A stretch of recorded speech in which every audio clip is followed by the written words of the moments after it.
क्या दर्द है तेरी आवाज में छोरे। कहते हैं जब ये दिल टूटता है तो आवाज नहीं होती, लेकिन जब ये टूटता है तो कयामत आ जाती है, तूफान आ जाता है। Radhika recording studio Saharsa. और आज मुद्दत के बाद ये पगली दिल खोल कर नाचेगी। दोसर के न पसंद कैलही, हमर जिंदगी तू छोड़ी आगे झांड कैलही।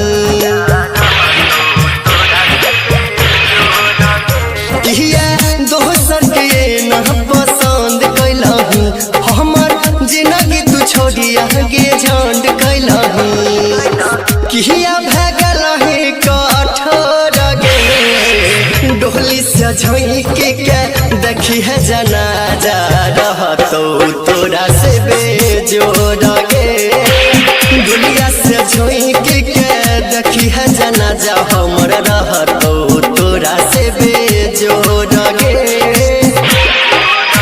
Radhika recording studio Saharsa.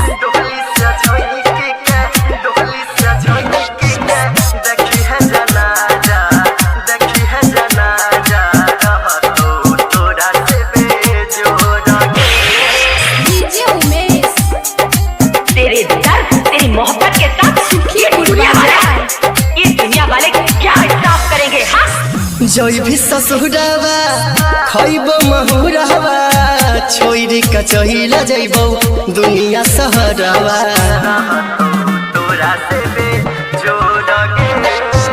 जोई भी ससुरावा हम खइबो महुरावा, छोरी कचहिला जइबो दुनिया सहरावा। पिया घर करी है जोड़ गे, डोली से झोंके के देखी है जनाजा, रहतो तोरा से बेजोड़ गे। डोलिया से झोंके के देखी है जनाजा, हमर रहतो तोरा से बेजोड़ गे। Radhika recording studio Saharsa.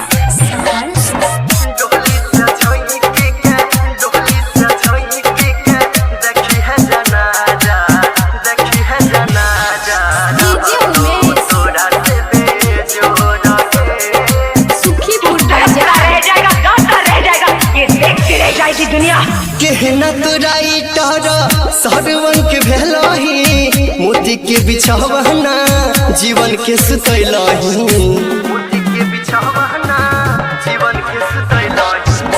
केहना तोराई टहरा सरवन के भेलही, मोती के बिछावना सुजित के सुतैलही। किया नहीं भेलही तू मोर गे, डोली से झोंके के देखी है जनाजा, रहतो तोरा से बेजोड़ गे। डोलिया से झोंके के